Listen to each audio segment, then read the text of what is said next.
این حادثه چند سال پیش رخ داده بود. در تنم لباسی دراز به مغازه برای خرید خوراگوری می رفتم. از پسم سه جوانی قوی پیکر قدم زده بین خود مرا محاکمه می کردند. یکی از آن بی‌ادبان یک باره از دستم محکم داشته مرا به سوی خودش کشید. من مقابلیت نمودم و سیلتو زده خود را رها کردنی شدم.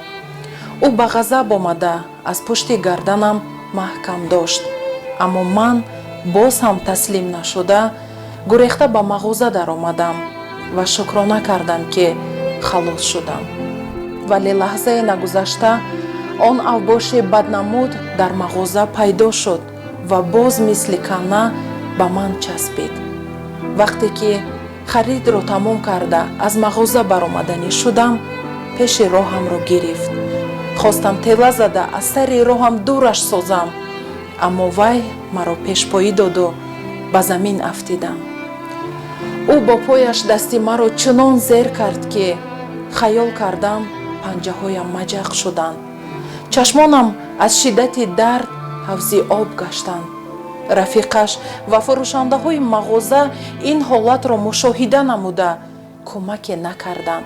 در این وقت چند راه گذر آمده جوانان را برای این عمل نادرستشان شرمسار نمودند.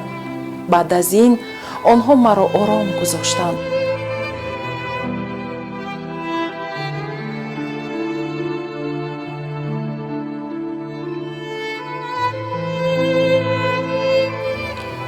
این قصه سرگذشت‌های نهانی زنان و دختران بود.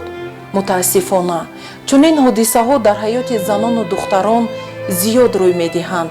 زورآوری مانع پیشروی بانوان در جاده‌های گوناگون زندگی گشته به زنها، عائله‌ها و جامعه تأثیر منفی روانی، اجتماعی و اقتصادی می‌رساند.